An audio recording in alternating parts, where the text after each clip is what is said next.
Mtazamaji hujambo na karibu. Unakumbuka Ngoswe, penzi kitovu cha uzembe? Labda wale umri wangu, lakini watoto 2000 na kuendelea 2005 hapo mnaweza msikumbuke. Lakini unakumbuka Things Fall Apart? Mwandishi Chinua Achebe na vitabu vingi ambavyo pengine The River Between vimekukumbusha.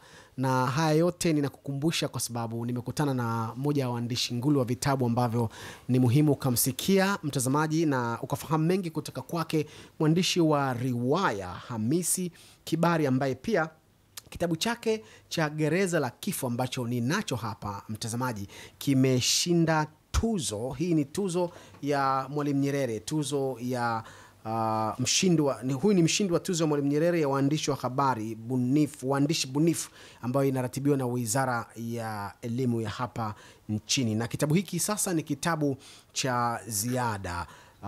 Mimi ni Joseph Msami, tunajadili umuhimu wa kusoma vitabu na hatima ya ustawi wa jamii yetu katika kusoma vitabu. Bwana Hamisi, karibu sana. Asante sana bwana. Nimefurahi kuungana na wewe. Asante sana. Hii tuzo ilikuwa na maana gani kwako katika kitabu hiki cha Gereza la Kifo, ambalo mimi lazima niseme na nielezee ukweli? Nimeisoma na kwa mara kadhaa imetoa machozi, imenipa hisia nyingi. Hivi karibuni kidogo niingie mgogoro kidogo na mke wangu kwa sababu hata ule muda wa kunitengea chakula nilikuwa na uacha, naendelea kusoma hiki kitabu. Hamisi Kibari. Hii tuzo kwangu ina maana mkubwa kwa sababu nimekuwa ni mtunzi wa riwaya kwa muda, nilikuwa naandika kwenye magazeti. Alafu ukiangalia hata kwenye jamii yetu unakuta unaweza ukaweka waandishi katika makundi. Kuna waandishi wa zama za siku nyingi ambao wamekuwepo Tanzania kama kina Shaban Robert, lakini kuna waandishi wa kizazi cha sasa. Kwa hiyo kwa kupata hii tuzo nikiwa mshindi wa kwanza baada ya kuanzisha hizi tuzo za Mwalimu Nyerere za uandishi ubunifu, ni recognition, kutambua vipaji vyetu kama Watanzania, kama waandishi wa sasa wa riwaya. Unaweza ukagoogle siku hizo ukaandika waandishi unakuta majina ya zamani, lakini kuna waandishi wengi tu ambao wanaandika vizuri. Kwa hiyo tunasema wamechipukia. Kwa hiyo kwa kuanzisha hii tuzo ni nafasi nzuri sasa ya watunzi wa sasa nao kutambuliwa na jamii kwamba wapo na wanaandika hadithi nzuri. Naam.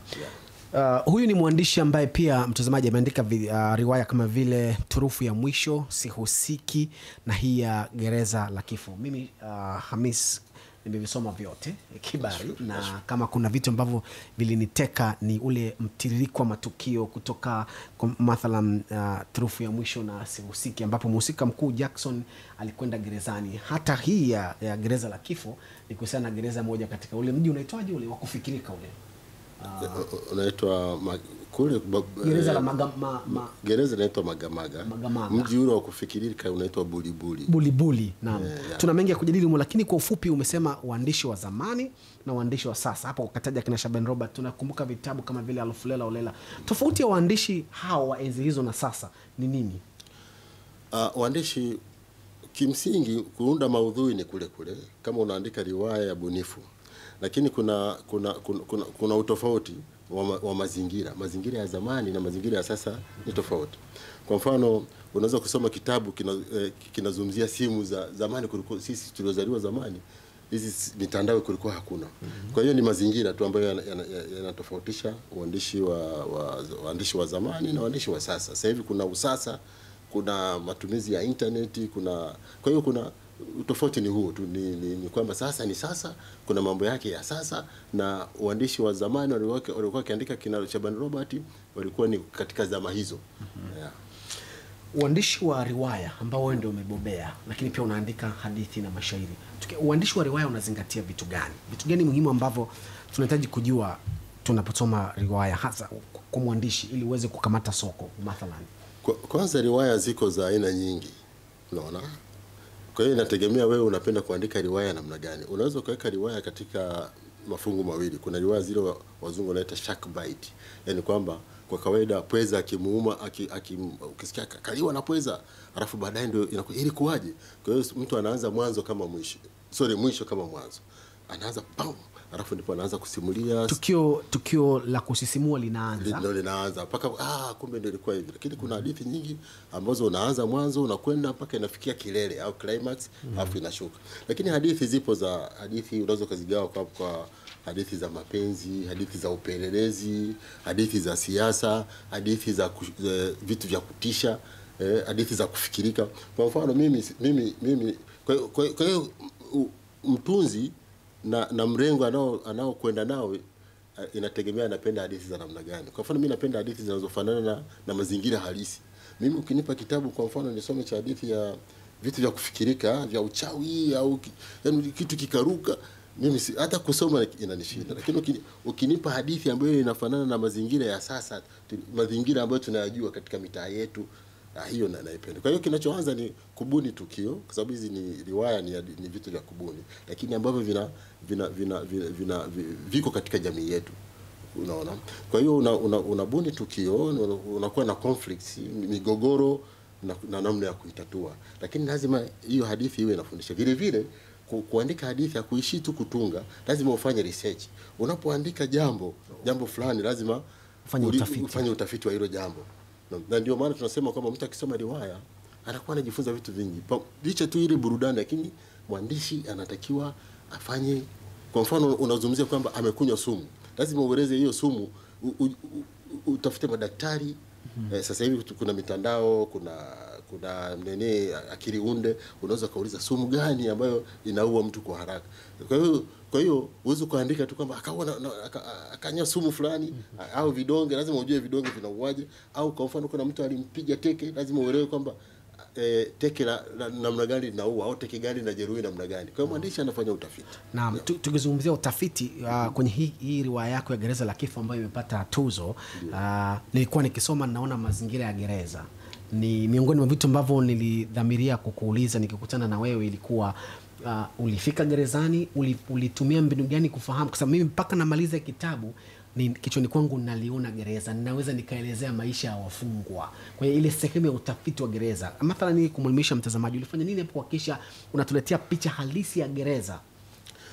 Ukweli mimi sijawahi kufungwa wala kuingia gerezani, japo nilishawahi kwenda kusalimia ndugu zangu gerezani, hasa gereza la Keko.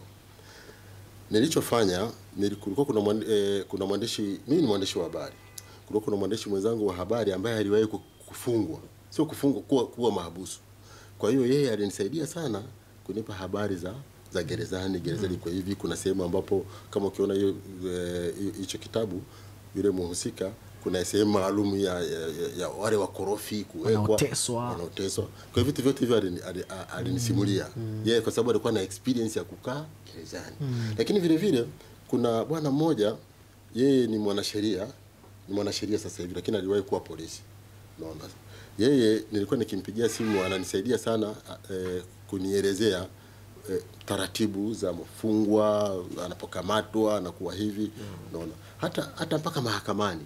Ukiona katika Gereza la Kifo kuna majibishano yale, na alikuwa ananisaidia na nampelekea, unaonaje hapa sasa, hayo yamekaa vizuri. Nadhani katika ule mchakato wa rufaa na ambavyo umeelezea mpaka ule utata kwamba mtu akishakufa, kwa sababu Walari, baada ya kumtazamaji kwa manufaa yako tu, mhusika mkuu Walari baada ya kutoroka gerezani, ile ilikuwa ni mbinu kama amefariki. Kwa hiyo nama ulivyoelezea rufaa inakuaje na jinsi ambavyo mtu akishakufa rufaa yake itakuaje na matokeo yake, hakika pale ni utafiti wa kisheria. Hayo nayo alinisaidia huyo mwanasheria. Lakini mambo mengine ukiangalia riwaya zangu hiyo kama hiyo, pamoja na hile sihusiki na nyingine, vile vile imenisaidia kwamba mimi nilianza uandishi wa habari, nimeripoti sana mahakamani. Kwa hiyo nayo ilinisaidia. Kwa hiyo nikiandika vitu vya mahakama huwa inakuwa rahisi kwangu, kwa sababu nimeripoti sana mahakamani nikiwa mwandishi wakati naanza kazi ya kuandika habari. Naam. Tuko tunaelekea kuangalia kwa nini watu wengi hawasomi vitabu na ni changamoto. Lakini kabla hapo ulitaja eneo la ubunifu. Huu ubunifu ni upana sana. Ili mimi niwashike vizuri wasomaji, nini cha ziada kama mwandishi ambacho nahitaji kukibuni ili mtu akisoma asiache? Nimekuambia hapo kwamba ilikuwa inanichukua muda fulani, naacha baadhi ya vitu ili nihakikishe najua Walari mhusika mkuu kwenye gereza la kifo nini kitamkuta baada ya huu kurasa ninaosoma. Ni kuweka conflicts ambazo conflicts au taharuki. Na taharuki nzuri namna ya kuijenga ni ile ambayo msomaji aimpelekee kujua itakuwa hivi. Yaani unaweka mazingira ambayo hawezi kuanticipate. Sio kama itakuwa hivi. Kwa mfano mimi hata nikiangalia baadhi ya filamu zetu, sababu filamu zinatokana na hadithi. Kwa hiyo kuna filamu naangalia najua itakuwa hivi na inakuwa hivi. Mimi nikiandika wanajitahidi naweza nikampeleka msomaji wangu huku, kumbe mwishoni itakuwa kitu kingine. Kwa hiyo ukiwa na namna ya kutengeneza taharuki ambazo mtu hawezi kuanticipate kwamba mwisho utakuwa hivi, basi unakuwa umeandika umemkamata msomaji. Wewe ni mwandishi pia wa filamu, jambo ambalo ni muhimu sana mtazamaji aweze kufahamu. Unapoziangalia filamu zetu hizi, kwa sababu msingi wake ni hadithi, umesema unaona kama kuna vitu. Kwa hiyo watu waandishi wa filamu na watayarishaji wa filamu wanakosa ubunifu, ama kwa nini tunaweza tukaangalia tukajua huyu anakufa huyu, yani huyu hapa kabisa Tatizo lililopo katika film industry ambayo mimi niliwahi kufanya ni watayarishaji wa filamu kutotafuta hadithi kwa watunzi. Unakuta mimi niliwahi kukaa na mtu amechukua filamu za Kinigeria 2 akamletea mtu namuona, namwambia kwamba angalia hizo alafu tengeneze out of, yani nilikuwa kutumia hizo filamu utengeneze na wewe filamu. Sasa hiyo sio, sababu watunzi wapo. Sasa unakuta mtu anaweza kuwa maarufu kwa kuigiza, alafu vile vile anadhani kwamba naye ni mtunzi. Lakini watunzi wapo. Kwa hiyo filamu zetu zikiwatengeneza filamu wakiwa wanatafuta waandishi na wafahamu waandishi wazuri wa sasa, naweza kuwataja wachache. Naweza kuwataja kwa wachache. Kwa mfano kuna Maundu Mwingizi, mwandishi mzuri sana. Kuna Laura Petiki Useko, mwandishi mzuri sana. Kuna Hussein Tua, tunamuita bingwa wa taharuki, mwandishi mzuri sana. Lakini hao wote nilijaribu kuongea bana, watu watengeneza filamu wanakuja kununua au kuchukua vitabu vyenu, hawaendi. Kwa hiyo hilo ni tatizo moja wapo la watu, kwa sababu unaweza kuwa mwigizaji sio mtunzi, unaweza kuwa mtunzi sio mwigizaji wala mtengeneza script. Kwa hiyo tukiwa na ile chain kwamba mtayarishaji anatafuta mtunzi mzuri wa hadithi, baadaye anatafuta mwandishi mzuri au mwongozo anaitwa script, basi tutakuwa na filamu nzuri. Naam.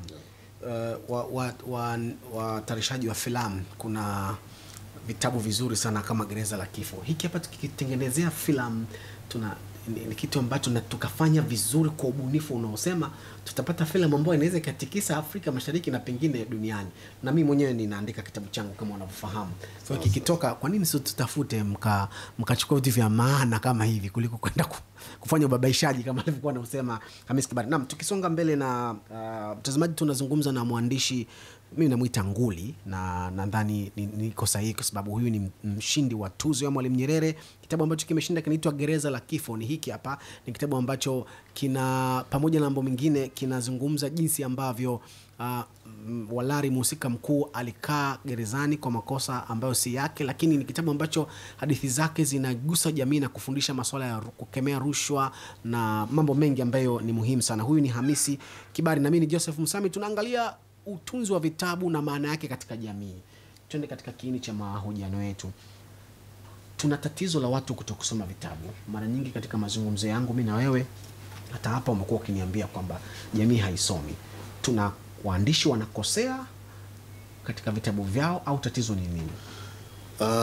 Tatizo la kusoma, usomaji wa vitabu ni tatizo kubwa, kwa hata mimi nimelitafuti sana. Na kwa mfano juzi Septemba 26 ilikuwa ni siku ya usomaji vitabu duniani. Ukiuliza watu hata waandishi hawajui. Kuna taasisi inaitwa Room to Read huwa inafuatilia sana haya, na mimi nimejua pamoja na kwamba ni mwandishi na mimi nilikuwa sijui kupitia Room to Read. Lakini ninachotaka kusema ni kwamba tatizo la usomaji wa vitabu linatokana na wazazi kutowazoesha watoto wao kusoma vitabu. Ni swala utamaduni ambao linaanzia nyumbani. Nyumba nyingi ukiingia unakuta hakuna library, hakuna maktaba ya vitabu. Familia ambazo zinakuwa na vitabu nyumbani, vitabu vya watoto, mimi mpaka kuwa mtunzi ilianza kwamba kaka yangu 7 marehemu nilikuta ana box la vitabu. Sasa wakati niko darasa la 4 nikawa nasoma vile vitabu, nikasoma kitabu kilikuwa kinaitwa Kufa na Kupona cha Astabulus Msiba, nikasoma vitabu vya Alfred Ulela, vitabu vingi kwa una box pale nyumbani. Kwa hiyo nikajenga utamaduni. Tunashauriwa kwamba sisi wazazi, watoto tuwasomee vitabu. Zamani mabibi walikuwa wanasimulia kwenye wanaita kikome, kwenye moto wanasimulia hadithi. Lakini kwa hiyo tukawa jamii yetu ikawa ni ya kusikiliza zaidi. Lakini tunaweza tukaanzisha huo utamaduni wa wazazi kuwanunulia watoto vitabu na kuanza kuwasomea vitabu vya hadithi. Wanajenga utamaduni kwa hiyo utamaduni huu tukiujenga, hata ndani ya miaka 3 kila mzazi tukaona namna ambayo wazazi wananunua vitabu, wanawasomea, alafu ukimsomea mtoto ili kujenga uelewa mzuri, ni baadaye unamuuliza maswali au ukimpa kitabu kusoma. Sio unanunua vitabu unaacha pale. Lazima ufuatilie tena, je, unasoma, unauliza maswali, hii kitabu umeona nini? Vitabu vya riwaya, vitabu vya masomo, vya ushairi, vitu kama hivyo. Kwa hiyo hapo tutajenga utamaduni wa kusoma. Tofauti na sasa hivi watu wanasoma sana kwenye mitandao. Unaweza kaingia kwenye eneo labda tuseme kwenye basi, hakuna mtu hata mwenye kitabu. Pale Ubungo pale Mwalimu Nyerere pale, stendi ya Magufuli, kuna watu wanauza vitabu pale. Lakini unaweza kukuta kwenye basi kanunua mtu mmoja. Au hakuna. Kuna ripoti fulani niliona, nadhani iliandikwa na TBC Digital, alikuwa na mhoji wauza vitabu hapa Dar es Salaam Center. Walikuwa wanasema wateja wao kubwa ni wazungu. Kwa hiyo inaanzia hiyo huo utamaduni unatakiwa ujengwe na wazazi shuleni, na walimu wasiweke vitini wakisha mtu anasoma kitabu. Sababu unakuta walimu wamefanya summary, wanasoma ile summary wanaona inatosha. Kwa hiyo unakuta walimu nayo wana nafasi yao, jamii kwa ujumla, hata wizara ya elimu, hata huu utaratibu wa kuanzisha tuzo hizi. Na hapo nashukuru kama nilikuwa mshindi wa tuzo hiyo wa kwanza, lakini mwaka jana tena nilikuwa mshindi wa 3 wa tuzo ya Mwalimu Nyerere. Kwa hiyo hizo tuzo nazo zinasaidia na fedha wewe, maana tuzo zinaenda na mshiko hizi. Alhamdulillah nimepata fedha kidogo. Kwa hiyo tuzo hizo zinakuwa zinasaidia. Na ukisikia Mtanzania anasema kidogo, sisi tunaelewa, watu wazima tunaelewa.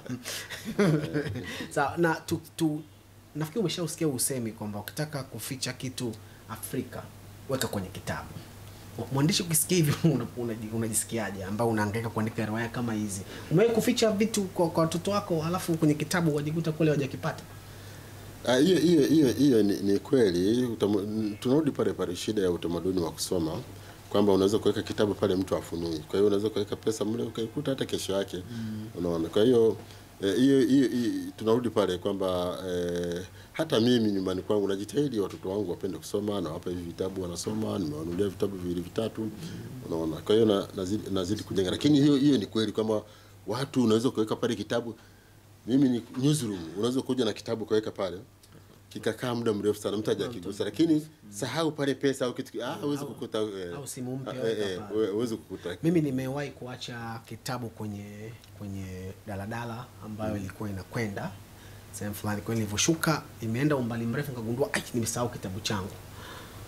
Nikafikiria sina namna kukipata kwa sababu sina simu ya wale watu, sina nini. Wakati ninatafurani pale nimekaa, mtu mmoja akaniambia vipi, nikamwambia bwana nimesahau kitabu changu. Akaniambia lakini wale hawakai muda mrefu wanageuka. Kwa hiyo akaniambia nenda upande wa pili, nikavuka upande wa pili. Kama dakika 15-20 hivi jamaa akarudi, nikakumbuka nimekikuta kama kilivyo. Lakini nikajiuliza ningeacha simu pale. Nisingeikuta au kitu kingine. Kwa hiyo kusoma lakini vitabu vina maarifa. Vitabu vina maarifa. Kwa hiyo tunakosa Watanzania tunakosa maarifa muhimu sana ambayo kwa sababu ya kutosoma vitabu na kusoma vitu vifupi kwenye internet, kwenye nini. Sawa, tunataka kusoma, lakini tusome vitabu kwa sababu ya kupata maarifa na kujenga lugha. Vitabu hivi vya Kiswahili, unaposoma kitabu kama mimi mwandishi wa habari, lakini msingi wa kuwa mwandishi wa habari ulianzia kwa sababu nilisoma vitabu vingi sana. Na unajikuta na misamiati mingi sana ambayo pengine kizazi hiki kinakosa hiyo misamiati kwa sababu ya kutokusoma vitabu. Exactly. Si kwamba tunakikosea kizazi cha 2000, sio kizazi cha vitabu, ni kizazi cha kidigitali. Kwa nini waandishi msibuni namna ambavyo hiki kizazi cha 2000 kinaweza kikasoma vitabu, lakini sio lazima washike makaratasi kama haya? Hiyo nayo ipo. Wanaita, kuna kitu kinaitwa e-book, electronic book, ambayo unaweza kununua vitabu electronically. Hata hawa room to read wanahamasisha sasa kusoma vitabu kidigitali. Kinachotakiwa ni kuwepo watu ambao kafanya kitabu kama hicho, wataalamu. Kuna watu fulani mimi niliwahi kuwasiliana nao katika kitabu cha kisihusiki, wakakiweka katika mfumo huo, lakini baadaye sijui kilichotokea, wakawa wameshindwa. Lakini vile vile watu wanahofia, kwa sababu unatumia muda mwingi kuandika riwaya, sasa unakuwa unahofia kuibiwa, unaona. Sasa kikiwepo kuna watu ambao wanatengeneza program nzuri, wakaweka kitabu chako kwenye mtandao, mtu akisoma hawezi kunakili, akalipia kidogo akapata, itasaidia vile vile. Na mfumo wa vitabu kuwa vya kusikilizwa, kwa Kiingereza audiobooks, kwa sababu mathalan vitabu vingi ambavyo nilisoma ambavyo ni vya nje, unapata nafasi pia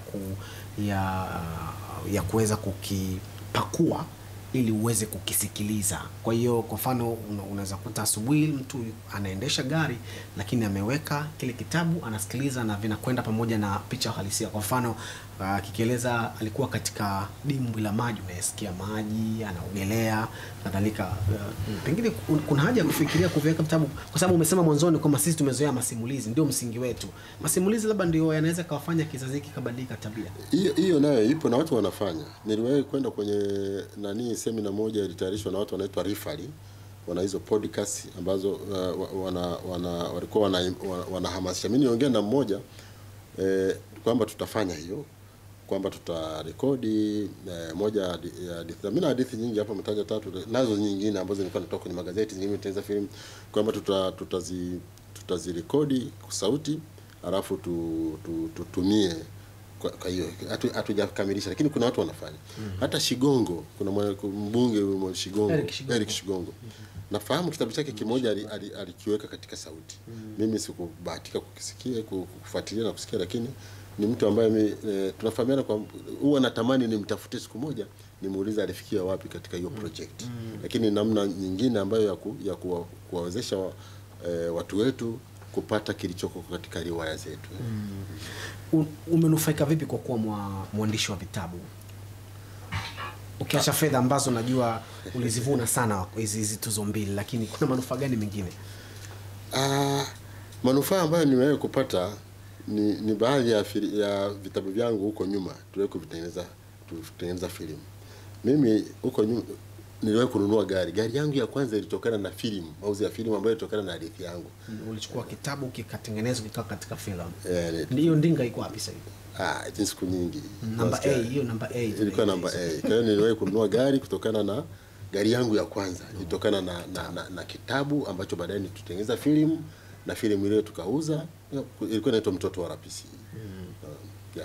Kwa hiyo manufaa ni hayo, lakini kwa sababu mimi napenda kuandika, kuna watu nimeandika hadithi kwenye magazeti, kuna hata ile watu wakiwa wakinipigia simu, tumeona hadithi yako bwana imekuwa hivi, mimi na enjoy, kwa sababu kitu cha kwanza ukitaka kuwa mtunzi sio kufikiria kwanza pesa. Unaanza kufikiria kuandika kitu ambacho kitakuwa kizuri na kitawafurahisha watu, na furaha ya mwandishi ni wasomaji kukubali kazi yake na kuridhika. Hiyo ndio ya kwanza kabla ya kutafuta baadaye. Kwa mimi kile kitabu changu wala nisifikirie fedha. Kwanza fikiria hiki watu watakipenda hiki kitabu, ndio kitu cha kwanza. Nadhani ni jambo jema sana kwamba hata walimu, mama yangu mimi ni mwalimu, kila nikizungumza naye hata wakati amestaafu sasa, ilikuwa kuwaona watu waliowafundisha kuna hatua wamepiga kwa sababu ya kile alichokiwekeza, sio tu fedha kama ulivyosema. Tunajadili umuhimu wa kusoma vitabu, mtazamaji, na jinsi ambavyo unaweza kusaidia kizazi hiki na baadaye, na jinsi ambavyo utamaduni wa watu kusoma vitabu umetoweka, na ni jambo ambalo limenikutanisha na Hamisi Kibari, mwandishi mwenye tuzo ya Mwalimu Nyerere katika kitabu ambacho kinaitwa Gereza la Kifo, kitabu ambacho kinasisimua sana. Vitabu kama hivi, riwaya kama hizi, unaweza kujua ni kwa kiwango gani kimewafikia watu? Vitabu vyangu, riwaya zangu mbili, mimi paka sasa nimechapisha, au vitabu vyangu ambavyo viko mitaani ni 3. vitabu viwili nilichapisha mimi mwenyewe. Sasa kuchapa mwenyewe hiki nimechapa na serikali na kina baada ya kupata tuzo. Kiko mashuleni. Kwa hiyo wanafunzi wanakisoma kama kitabu cha rejea. Lakini natamani kiwe kitabu cha ziada. Natamani kiwe kitabu cha kiada. Natamani. Naona. Sasa kwa manufaa ya mtazamaji kitabu cha kiada ni vile ambavyo wanafunzi wanavitumia kujibu mitihani. Exactly. Kama Ngoswe. Hivi Ngoswe bado kipo? Penzi kitovu cha uzembe. Bado sisi ndio kizazi cha zamani kidogo. Mtatuambia watazamaji kama bado Ngoswe mnajibia huko shuleni au vipi. Lakini kwa ujumla hivyo ndio vitabu vya kiada. Ziada ni vile ambavyo vya rejea lakini wanafunzi wanalazimika kuvisoma. Kwa hiki kipo kitabu cha hiki ni kitabu cha kiada. Hicho kimechapishwa na serikali, vichapishwa vitabu 70,000 viko mashuleni sasa hivi nasoma. Na huwa napata kupigiwa simu, bahati mbaya kutusema yangu hapa, lakini wanaonijua baadhi ya mashule wao wananipigia walimu, wanafunzi wanakiomba ama wanakupa maoni. Wananipigia bwana, tumeona kitabu, tumesoma kitabu chako huko. Wengi wanakipongeza. Lakini mimi natamani vile vile kwa sababu huko mbele tutakuja kufanya edition toleo jingine. Huwa natamani waniambie na makosa ili tutakapofanya toleo jingine basi turekebishe yale makosa. Kama ambavyo mimi nimekisoma nikakupa mrejesho kidogo. Wanakupigia simu watu ni watu wa aina gani zaidi? Kwa mfano hiki ambacho ni cha kizaidi au kwa jumla watu na wasomaji wa riwaya zako ni wa vijana, watu wazima? Hiyo inatosha kupima kwamba unawafikia tu kiwango gani pengine? Wanaonipigia simu kwanza ni wapenzi na wafahamu wapenzi wa kusoma vitabu. Mimi tena ni mwanachama wa chama kinaitwa Uwaridi. Uwaridi ni umoja wa waandishi wa riwaya wenye dira. Sasa ule umoja tunapotoa kitabu huwa acha kilichotolewa na serikali. Vile vya kwetu huwa wale wanachama tunatangaza kwenye mitandao kitabu kipi kimetoka. Sasa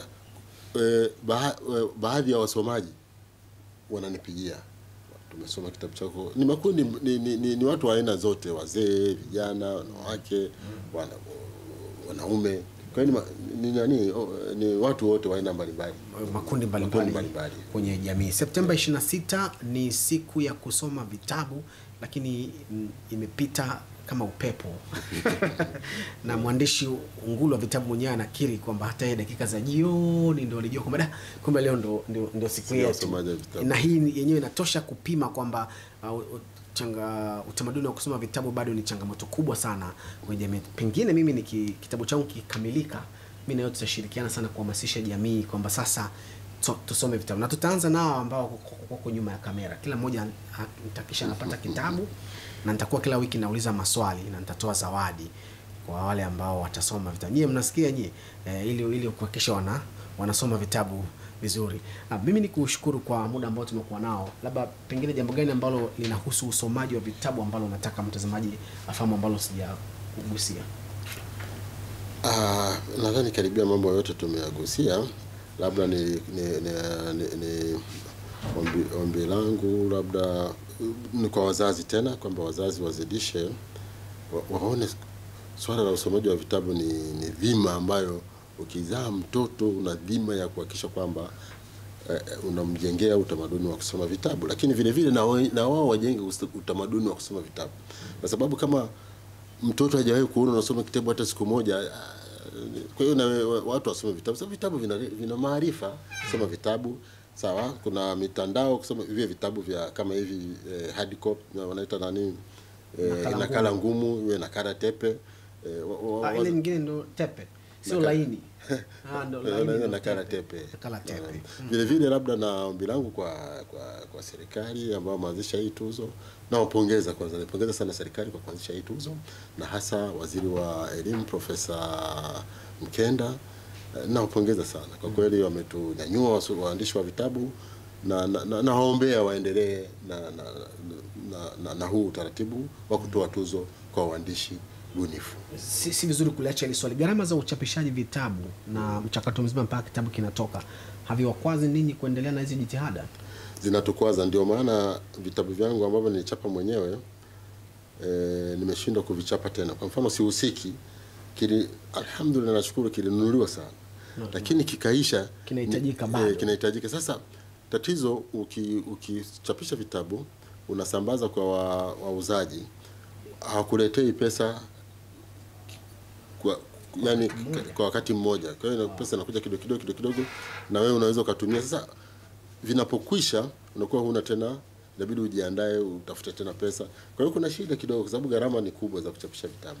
Na unaposema kubwa, hebu tupe tu picha kidogo, kubwa kwa kiwango gani? Uchapaji wa vitabu unategemea. Unaweza kuchapa kitabu kwa karatasi nyeupe kama hicho, unaweza gharama zake ni kubwa zaidi. Unaweza kuchapa kitabu kwa karatasi zile wanaita print material, kama za magazeti, print papers za magazeti, gharama zake ziko kidogo. Alafu hizo karatasi vile vile zina gramu, kuna gramu ndogo, gramu kubwa na kishana. Sasa mimi kitabu cha kwanza kilikuwa sihusiki, nilichochapa mimi mwenyewe kitabu na hapo nilijitahidi kutafuta wachapaji hapa paka yako na maeneo haya. Kuna wachapaji wengi sana huko. Unamlipa tu mtu anamwambia bana chapie hiki. Kwa hiyo hakuna hiyo gharama zinakuwa kubwa. Ili kupunguza gharama nilikwenda cover nikachapa kwa mtu mwingine. Utumbo ule ya ndani nikachapa kwa mtu mwingine. Nikatafuta mtu mwingine akanifanyia bindings. Unaona? Kwa hiyo nikapunguza gharama, lakini kanikosti kama kile kitabu kama shilingi 3,200 kile kitabu. Kwa hiyo gharama na ilivyo ni kwamba ndio tabia za uchapishaji. Kama unapochapisha vitabu vingi gharama inapungua. Sasa sisi uchapishaji gharama ni kubwa kwa sababu vichache. Kwa mfano ile nini, mara ya kwanza nilichapa vitabu 1,000. Sihusiki. Kwa mfano ningechapa vitabu 5,000 au 70,000, gharama ilikuwa kidogo sana. Toka kwenye 3,200 labda ingefika kwenye 2,000 labda na 100 au 1,800. Sasa uhakika wa soko ndio tatizo. Uhakika wa soko ndio shida. Na kitabu kama hiki ukikiuza, tunapomalizia, ukikiuza faida yake ni kubwa kwa kitabu kimoja.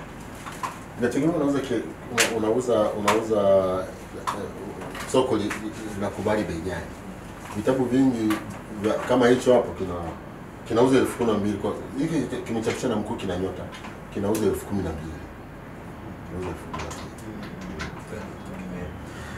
Na tumezungumza mengi na asante kwa kutufuatilia mtazamaji. Nilikuwa nazungumza na Hamisi Kibari, ni mtunzi wa riwaya na mashairi, pia ni mwandishi wa habari, mtengeneza filamu na amefanya kazi kwa kipindi cha takriban miaka 20.